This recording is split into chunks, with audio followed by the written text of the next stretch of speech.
Thank you all for joining us and for your generous support, especially during these challenging times.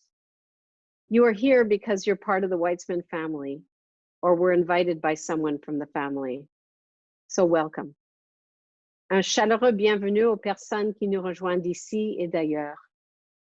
I'm also grateful to have my colleagues and philanthropic partners from other countries joining us, as well as members of the International Board. Thank you to the Weizmann Institute management and staff who are leading us through these challenging times and moving the research forward. Never before has the critical role of basic science been more apparent. Science will have the answer, and the Weizmann Institute, with its multidisciplinary, curiosity-driven approach, is uniquely positioned to make a significant impact in solving this crisis. The recent ranking of #2 in the world by Nature brought us great pride and comes with great responsibility, which our scientists have always taken very seriously. As you'll hear in a moment from Ziv, at least 50 groups of scientists have pivoted their research to focus on various aspects of this crisis, from more efficient testing, to predicting outbreaks, to developing vaccines and finding a cure, even science education activities for kids of all ages who are at home.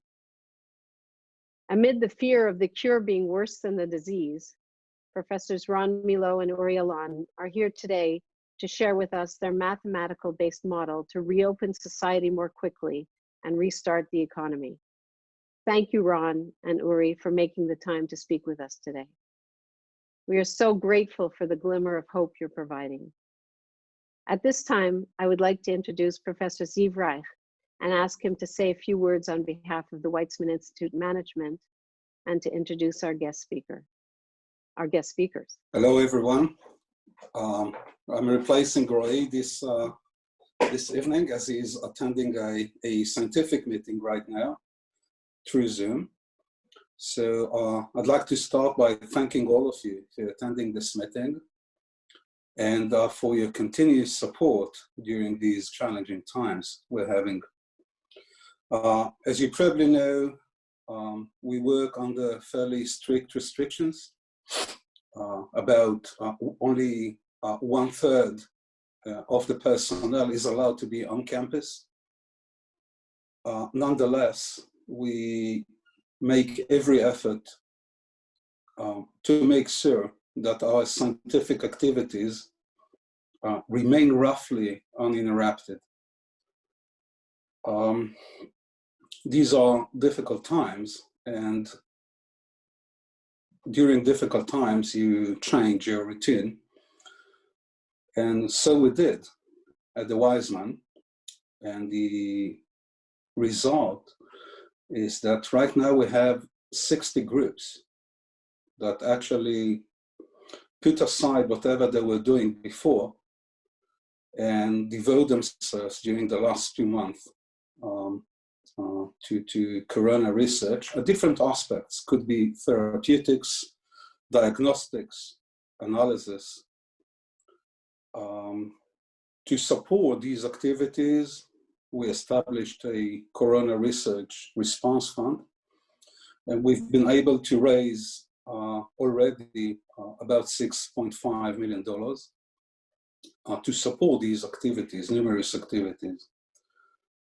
In addition to these research-oriented activities, we actually established at the Weizmann a national testing center for corona infected people. We invested quite a lot in that.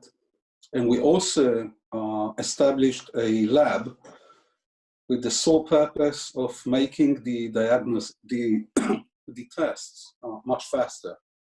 Actually, usually each line now in Israel is capable, say the common lines in the hospitals, are capable of testing about 1,000 people per day.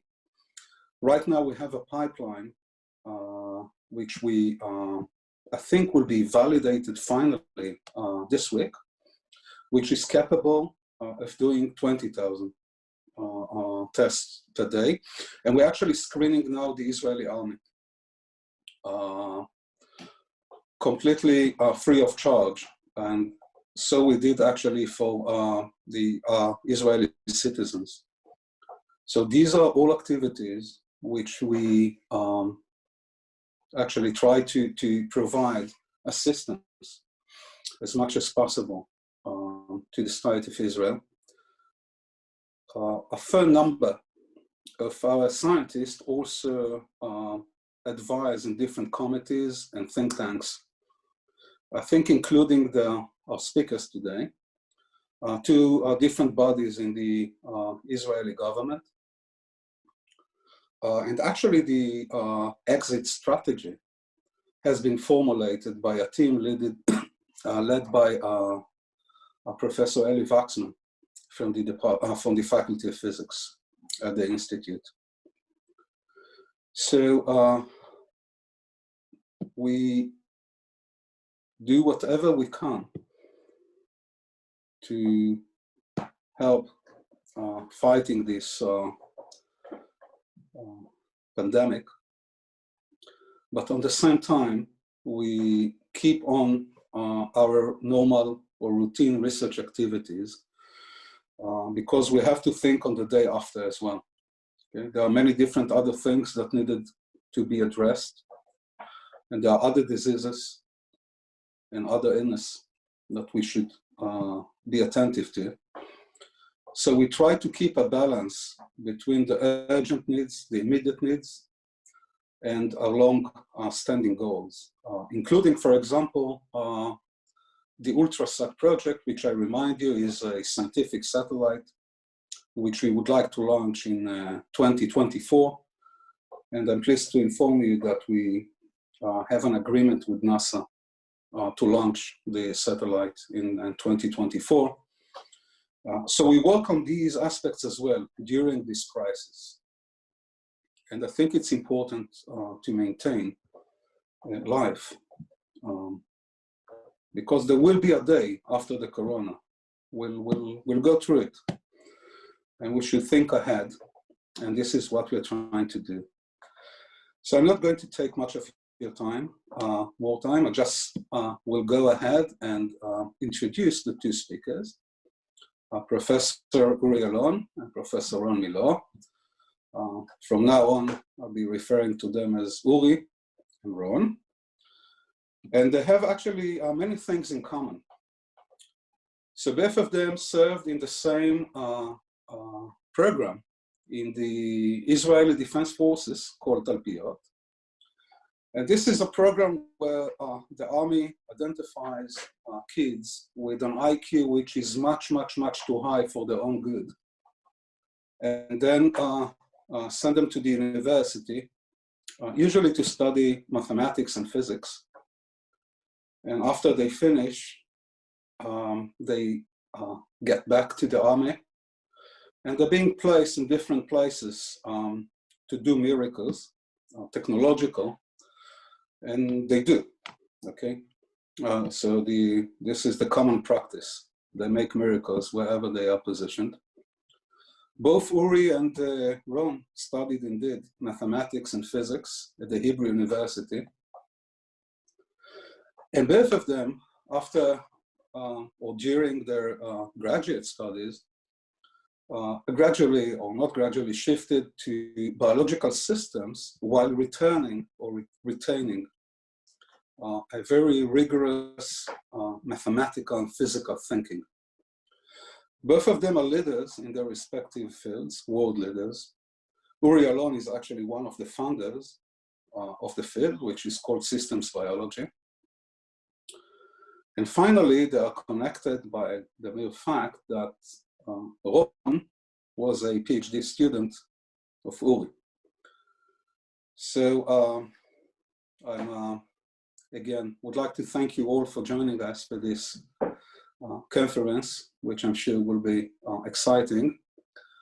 And would like to thank you again for your continuous support during these challenging times, and wish you health and peace.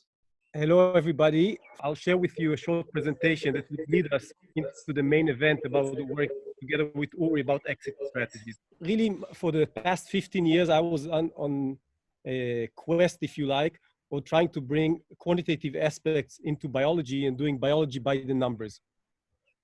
And this resulted in a book, a database, all sorts of really interesting interactions. But then the coronavirus appeared, and it was clear to me that we could try and use numbers also versus the coronavirus. In a way, the idea is to use numbers as our sixth sense in defeating the virus. So that's the logic behind the effort. And so we started assembling numbers related to the virus and to the disease and to the outbreak. You probably saw lots of numbers in the newspapers, but we're talking kind of different things, not just about how many casualties there are, but about other things that enable us to answer. For example, the following questions are such examples of things that we've been looking at, like how long does it take to reach 1 million infected from one infected person? What is the effect quantitatively of social distancing? Why is the quarantine period 2 weeks? How do masks work? How is the virus related to the common cold, to the flu virus? What can we learn from the genome of the virus?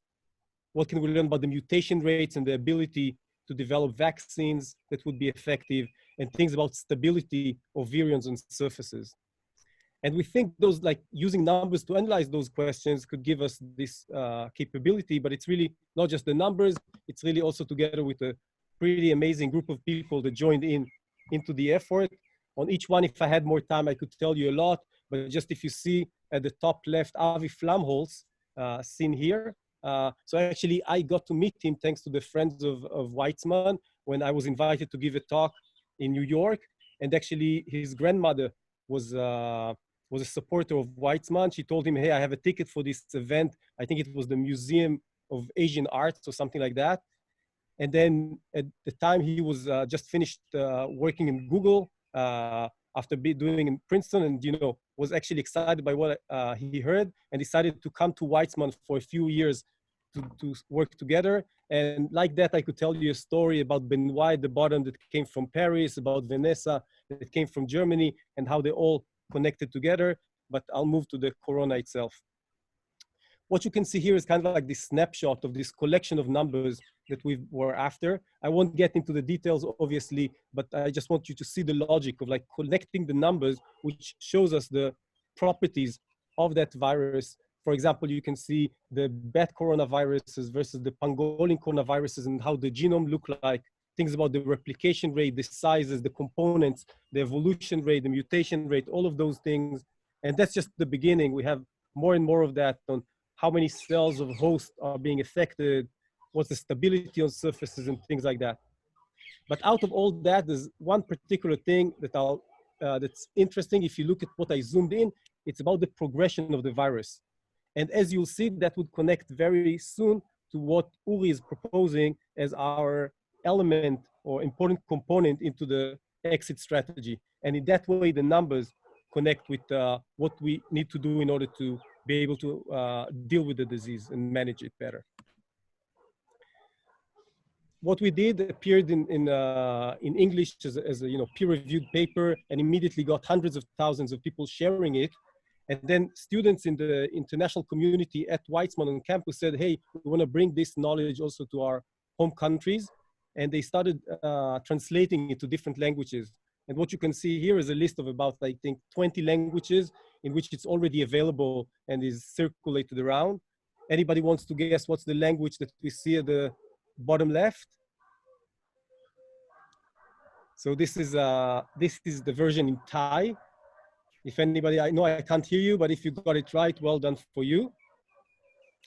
And this is part of so all of this is really the way to get the numbers so that scientists throughout the world and decision makers could make better decisions how to deal with that. And that takes us directly into what Uri will tell you in a minute, but just to make the connection very clear, maybe you can try and recognize also people in this picture.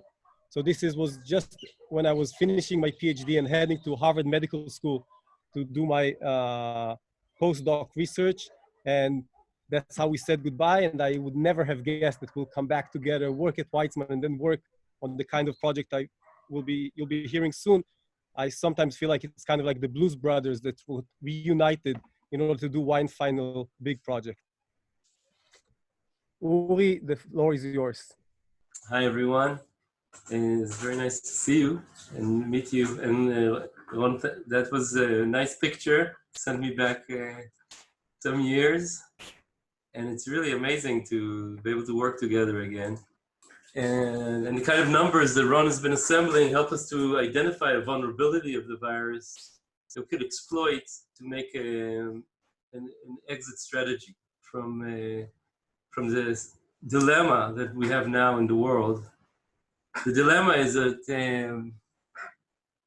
we have lockdown in many countries or social distancing to bring the number of cases down. But the lockdown, it's like an economic epidemic, you can say. Lots of businesses are becoming bankrupt, and 30% unemployment is clearly untenable.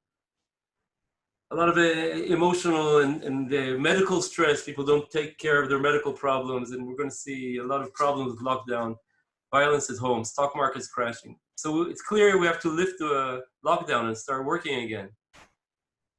But the problem is that if you do that, the virus epidemic can start rising again. That's the great fear, that sometime in the winter we'll have another resurgence.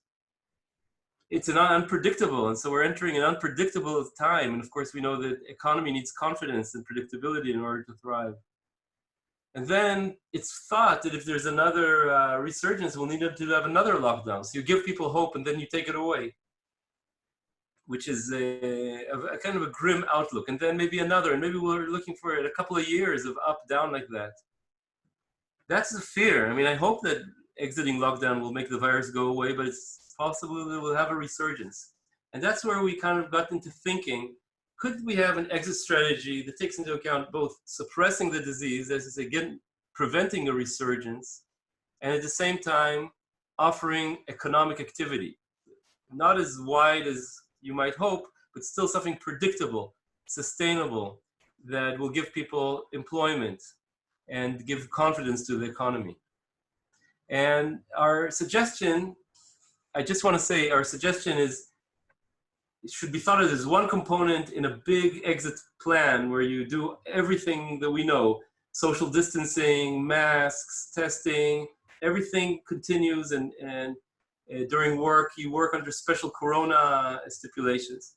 But you add to that a cycle, which we call intermittent work, where you work 4 days, let's say Monday to Thursday, and then you have 10 lockdown days. And then that's a 2-week cycle. And then you have 4 work days, 10 lockdown days, etc.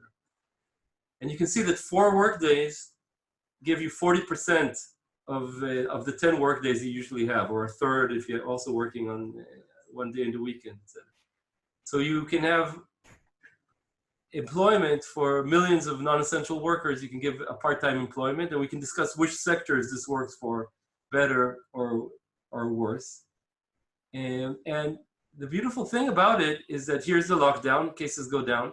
If you do this work, lockdown, work, lockdown, work, lockdown, it promises you to have a replication number less than 1. That's to say, that's the critical thing in epidemiology, right? We want each infected person to infect not more than 1 other person. If you infect 2 people, they infect 2 people, 4, 8, 16, that's the exponential rise. The replication number greater than 1, you have the problem. If replication number is less than 1, you just need to push it less than 1. Each person infects, let's say, a half, quarter, 1/8, and the disease goes away.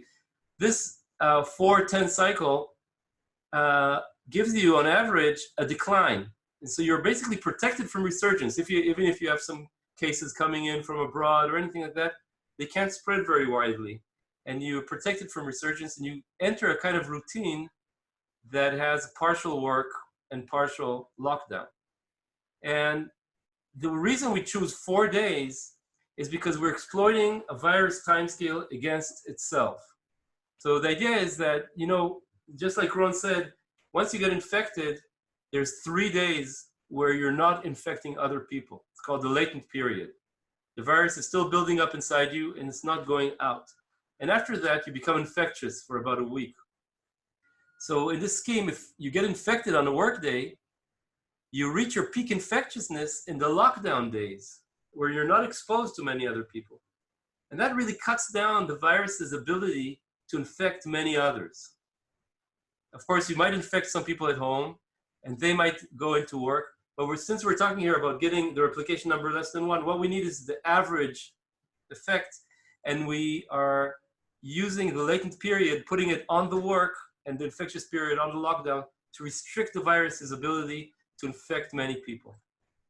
And that's a new concept in epidemiology that we think we can exploit here with this virus. It becomes even better if you think about dividing the population into 2 groups of households. So you have group A of households, let's say by family name or something like that, and group B of households.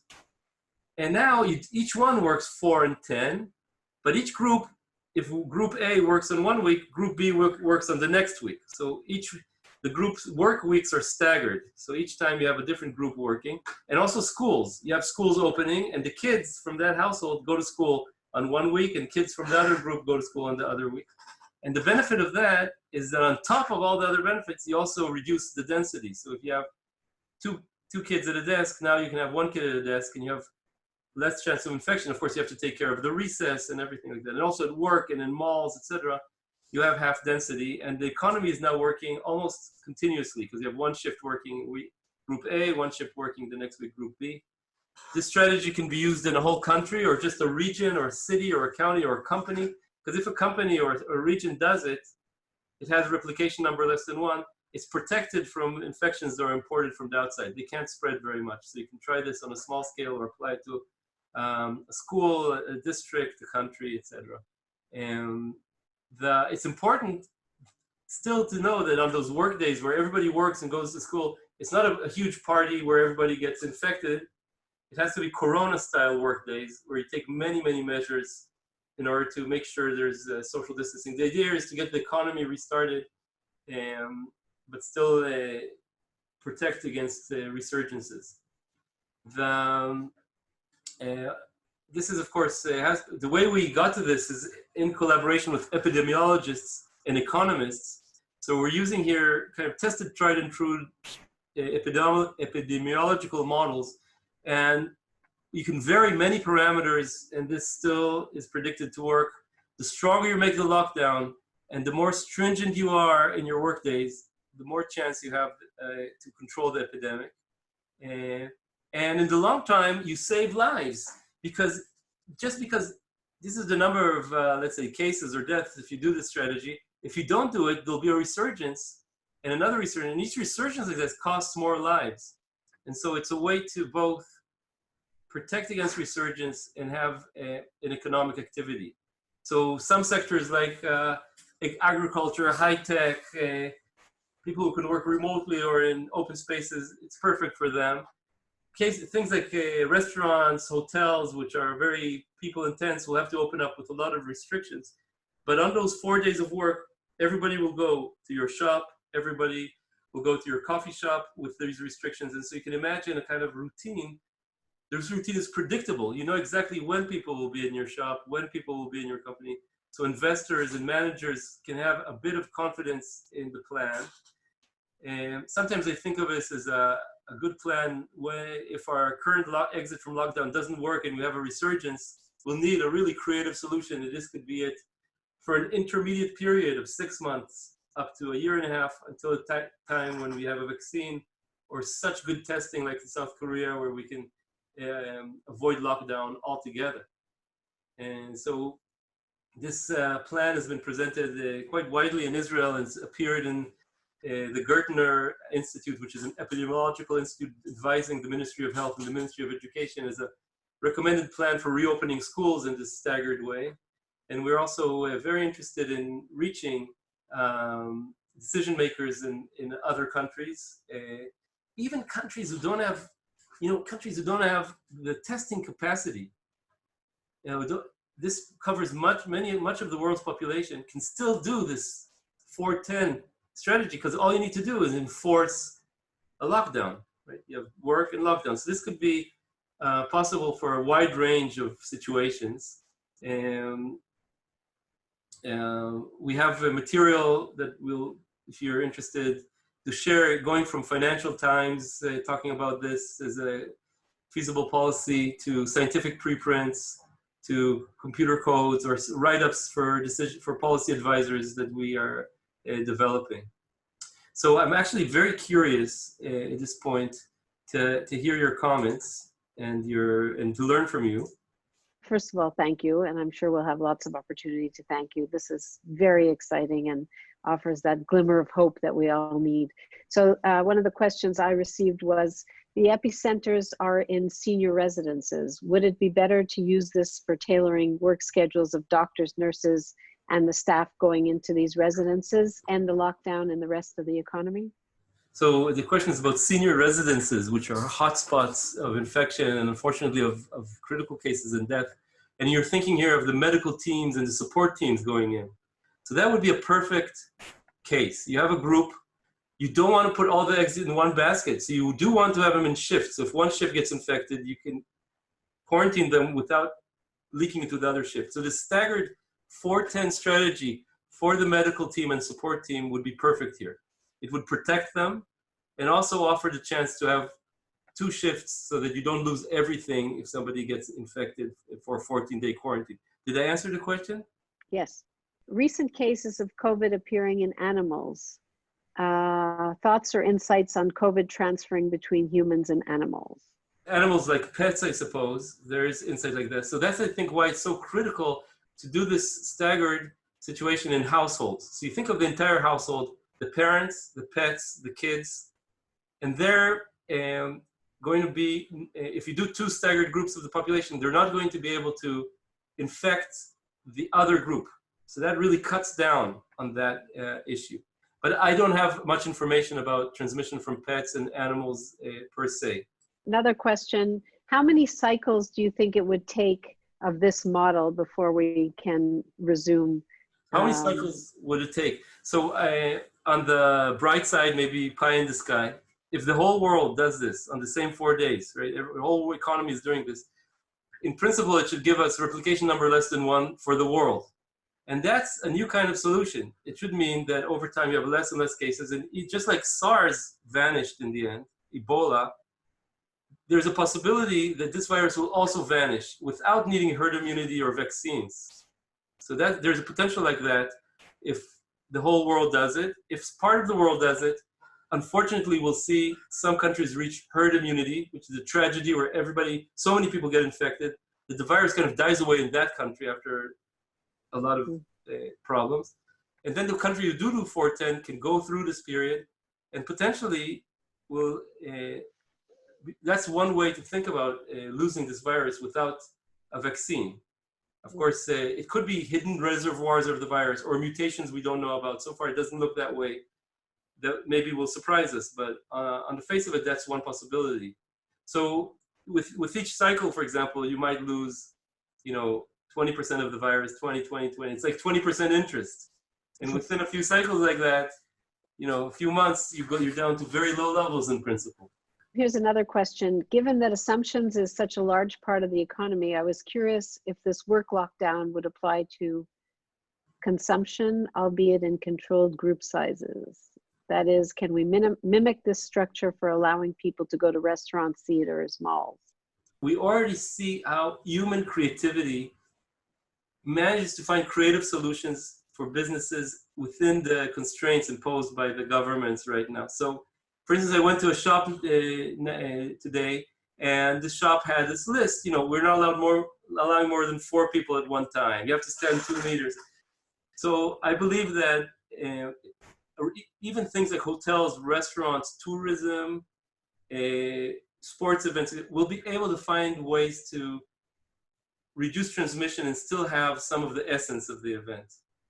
But that requires specific case-by-case analysis. And our plan just rides on that kind of analysis and adds to it this temporal component, this staggered intermittent work. So everything you think about exit strategies, which is good, do it and add to it the intermittent work idea. And they will combine synergistically with the whole is more than the sum of its parts. So assuming in addition to this great family of Weizmann supporters, you also had policymakers in this room, and you had a blank canvas. What would you do tomorrow? Yeah, I would counsel tomorrow, if your country is in a case where cases are starting to reduce, yeah, just like in many countries. Right. And maybe the US not yet, but in many other countries, I would say this: take a county or a region and try this for a month. Present it to companies and schools and see which schools buy onto this. And then within that community, monitor what happens. And if you see that it's working, that is to say cases are declining there, you can expand it.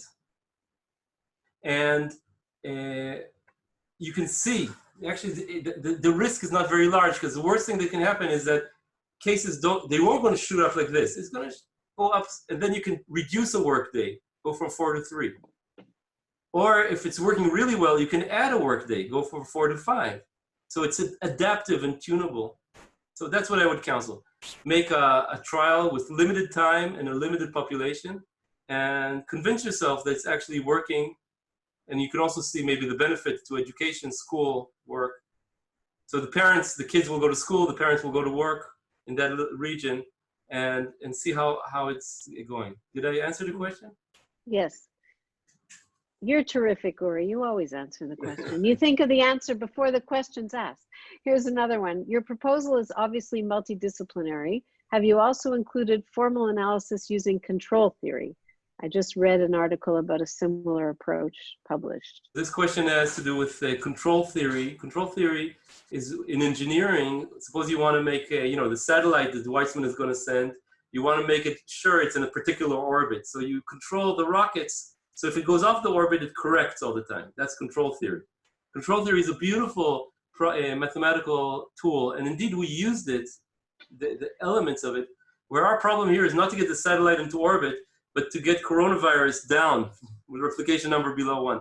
And this strategy in control theory is sometimes called bang bang, which means either do your maximum lockdown or your maximum work. It's like sometimes you fire your rocket like that in the satellite. And so intellectually, it builds on these ideas from engineering, combining them with epidemiology and economics, all these disciplines together in order to try to make a balanced exit strategy that takes into account both the epidemic and the economy. Another question. In the UK, the Office for Budget Responsibility estimates that the full lockdown costs about 35% of weekly GDP. Can you calculate the implied loss during your adjustment period? So the question is, can you calculate economically, what will this do to the GDP, to employment, etc.? And in fact, we can. So we're working with Eran Yeshiv, who's a macroeconomist from Tel Aviv University and also advising the Royal Bank in England and Royal Society. And he's a macroeconomist who specializes in the labor market. And he built economic models that combine the disease course with what we know from previous horrible periods like Great Depression and Great Recession to try to understand what will happen. And he sees large gains in GDP and reduction in unemployment and reduction in something extremely important, which is if you let people be unemployed for a long time, they lose their skills. Some of them will never go back to work. And that makes recovery very, very difficult. That happened in the Great Recession. By the way, Canada was better than by helping people get back to work in a subsidized way as compared to other countries. And that helped them get out of the Great Recession quicker because of keeping the workforce. So all these effects together, we see that this intermittent work strategy has very large economic gains because you take these millions of unemployed and you give them part-time employment, you can extend work hours, work in shifts, job sharing. The informal economy, people who are cash economy, they have this breathing space so they can actually adhere to the 10-day lockdown and not cheat because they have no choice. And so a lot of sectors get so much oxygen, quote unquote, you can calculate the gains are tremendous. How would you determine who should be on lockdown in a community? Okay, so you have a community. How do you determine who should be on lockdown? There's a lot of work right now on that question. It could vary by community to community. In our view, one group that's important to think about is people, risk group, immunocompromised people. I don't think it should go by age, by the way. I think it should go by health status, because you can have a 70-year-old that's healthy like a 50-year-old. No reason to be kept indoors necessarily. But all these things are being dealt with already, right? Which sectors to go out, low risk sectors. Here we're adding this 4-10 strategy. It could be that after a few cycles, infections have gone down so much, you want to let everybody out. For everybody's mental health and physical health on those 4 days. So you can visit your family, so you can do all those things that are so essential for society. And by that time, the number of cases is so low that the risk isn't that great. By that time, the number of cases is so low that when you have an infection, you can go to good old shoe leather epidemiology and find out the contacts and isolate them. So we can have the power of what we should have done, you know, a long time ago. So there's a chance where this question will be only relevant for the first few weeks, and after that, you let out everyone. Another business leader commented on your earlier response about the GDP. That would mean economic growth would fall and flatten to a much lower level with a shrinkage in valuations, and could lead to a very severe financial crisis. Yeah, you know, that's the point is that we can have a reduced growth and severe and long-lasting financial crisis. And I'm afraid that we're kind of stuck with between the double and the deep blue sea. So our other option is now to open up. Growth will happen, but then there's a resurgence, and we need another lockdown in an unpredictable moment. And businesses now don't have the capital anymore because they've already been through a lockdown. And that has the potential for a longer kind of depression and longer damage to the economy. And also think about the confidence in the economy. If there's a looming resurgence, what is your confidence in the economy, the animal spirits that are necessary for faith in the economy, as opposed to a predictable schedule where you know when everybody's going to work and exactly what's going to happen, and you can adjust to make investments in that scenario. So I think your input is extremely valuable here because you have so much more experience, but that's what we get from the economists, this essential value of predictability and of confidence. Another question, and Ron, feel free to jump in. I'm looking at you too. Would you say that the staggered groups would need to get tested regularly to make sure the group is negative? How feasible would that be to get as many people tested, for example, in the United States? So as I said before, testing should be developed and continue regardless of this. This is another component. But if you have this 4-10 lockdown, you can use testing in a smarter way. For example, if you have a certain amount of tests, if you test the people just before they exit lockdown and as they're entering work, you can catch the cases that are most relevant. And that can help you make a more optimal use of your tests. So testing is, of course, the more the better, and contact isolation. But this 4-10 strategy adds another layer of when and who to test that could be very interesting. You can test the group that's about to exit lockdown. And next week, you can test the other group that's about to enter lockdown. And since they've only seen their household members, it's very easy now to isolate or to test the entire household. And therefore, your use of tests could be more effective. We have a number of questions from people who are dying to get on an aircraft, plus a bunch of executives from Air Canada on the screen here. So can you comment about travel? Oh, travel. Yeah, that's, of course, in our strategy, we imagine that after the first few cycles, as I said, you open up the entire economy on those work days. And if we do a staggered, you have half the number of people in principle on each flight. And you do this for a month, 2 months, and you see what's going on. By then your testing is very good, and you see how much the travel sector is contributing to new cases. As I said, because you're keeping R below 1, or if you got it wrong, a little bit above 1, we're not going to see a huge catastrophe. We'll see a slow increase. And then we'll be able to modulate each sector. I see there's quite a few questions about really the issue of behavior. And so I want to point out that one of the reasons for this proposal comes from the fact of like the importance to take into account not only epidemiological aspects, but really psychological aspects, as well as the economy and the effects on behavior and well-being and the psyche of people. So this is one reason why to go on such a thing that enables this intermittent work already in the beginning. Yeah. And as pointed out, there was discussion of like, how would people react to that, whether like in different countries, whether they would comply with the suggestion. And I agree, there's all sorts of heterogeneity, and it's hard to know in advance. That's why it's good to start in different counties and to try it out. At the same time, I would say, and this was also the response, they were mentioning Daniel Kahneman. So Daniel Kahneman, in discussing such things as our proposal, said that, you know, if you just go out of lockdown, and then there will be a resurgence and things will close down, there will be a need for another lockdown, that would be very problematic.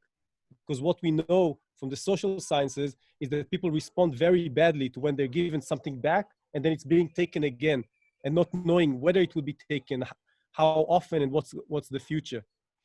What this proposal suggests is to have know-how and knowledge what's going to happen in the medium future, in the near future. So you know from the beginning that you're giving an ability to go back to intermittent work, and then you need to go to some lockdown.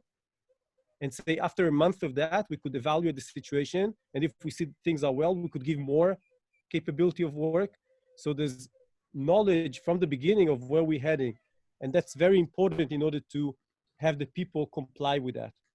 And still, I would imagine it would be different in Israel versus the US versus Austria in terms of how people comply and behave.